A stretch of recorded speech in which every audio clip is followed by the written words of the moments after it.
বিজয়ের মাস ডিসেম্বরের আজ চতুর্থ দিন। ১৯৭১ সালের ২৬শে মার্চ মহান মুক্তিযুদ্ধ শুরু হয়ে দীর্ঘ ৯ মাস সারা দেশে সর্বত্র চলে রক্তক্ষয়ী সংগ্রাম। নভেম্বরের শেষ দিকে এসে পাকিস্তানি হানাদার বাহিনী বিপর্যস্ত হয়ে পড়ে। ডিসেম্বরের দিন যত গড়াতে থাকে, একের পর এক হানাদার মুক্ত হতে থাকে দেশের বিভিন্ন অঞ্চল। নিশ্চিত বিজয়ের পথে এগিয়ে যায় বীর মুক্তিযোদ্ধারা। খালিদ হাসানের প্রতিবেদন। মহান মুক্তিযুদ্ধের এই দিনে পুরো বাংলাদেশে জুড়ে চলে মরণপণ যুদ্ধ। বাংলাদেশি সেনা, প্রশিক্ষণপ্রাপ্ত মুক্তিযোদ্ধা ও মুক্তিকামী জনতার সম্মিলিত প্রতিরোধে পিছু হটতে শুরু করে হানাদার বাহিনী। একের পর এক হামলায় বিপর্যস্ত হয়ে পড়ে বিভিন্ন জেলায় অবস্থিত পাকিস্তানি সেনা ঘাঁটি। একদিকে বীর বাঙালির বিজয়, অপরদিকে হানাদার বাহিনীর পলায়নের খবর আসতে থাকে চারদিক থেকে। আজকের দিনে শত্রুমুক্ত হয় দিনাজপুরের ফুলবাড়ি, লক্ষ্মীপুর, মতলব, কুমিল্লার দেবিদ্বার, জামালপুরের কামালপুর, শেরপুরের ঝিনাইগাথি ও চুয়াডাঙ্গার জীবননগর। নকশিপুর একটা বিওপি ছিল, বর্ডার আউটপোস্ট, পাকিস্তান অনেক কঠিন ছিল।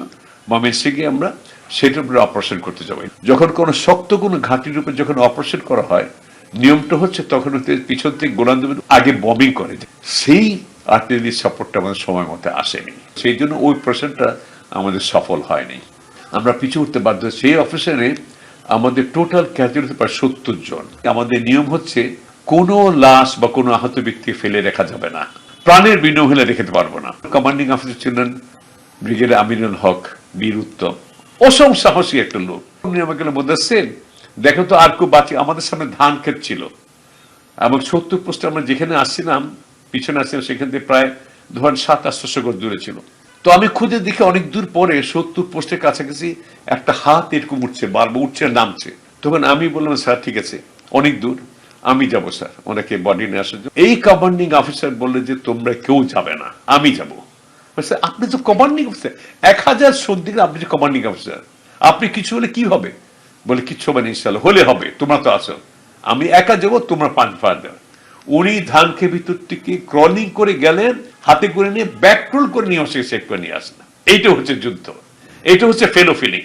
এই জন্য সৈনিকরা প্রাণ দিতে রাজি হয় যে আবার লাস্টটা বা আহত অবস্থায় থাকলে কেউ আমাকে ফেলে যাবে না, আমাকে নিয়ে যাবে। বাঙালির ন্যায়সঙ্গত মুক্তিযুদ্ধের পক্ষে আন্তর্জাতিক জনমত ক্রমেই বাড়তে থাকে। ৪ ডিসেম্বর পূর্ব পাকিস্তানে যুদ্ধবিরতি কার্যকর করতে জাতিসংঘের নিরাপত্তা পরিষদে প্রস্তাব তোলে যুক্তরাষ্ট্র, কিন্তু তৎকালীন সোভিয়েত ইউনিয়নের ভেটো প্রদানে তা ব্যর্থ হয়। পাকিস্তান সেনা আস্তে আস্তে পিছনে হটছে, ওদের হতাহত অনেক বেশি হচ্ছে আমাদের তুলনায়। বিশ্বের বিভিন্ন জায়গা থেকে আমাদের প্রতি তার সমর্থন বাড়ছে। তখন আমরা মোটামুটি ডিসেম্বর নামের শেষের দিকে আমরা নিশ্চিত ছিলাম কিছু দিনের ব্যাপার, আমরা বিজয় হতে অবশ্যম্ভাবী, এটা আমরা নিশ্চিত ছিলাম। তো তখন আমরা আরো অনুপ্রাণিত হয়ে আরো সাহস নিয়ে আমরা যুদ্ধ করেছি। হানাদার বাহিনীর প্রধান প্রধান সামরিক ঘাঁটিগুলো মুক্তিবাহিনীর ত্রিমুখী আক্রমণে বিপর্যস্ত হয়ে পড়ে। বীর মুক্তিযোদ্ধারা প্রবল আক্রমণে অগ্রসর হয় রাজধানী ঢাকার দিকে। এভাবেই মুক্তি ও চূড়ান্ত বিজয়ের কাঙ্ক্ষিত লক্ষ্যে পৌঁছাতে থাকেন বীর মুক্তিযোদ্ধারা। খালিদ হাসান, বাংলাদেশ টেলিভিশন।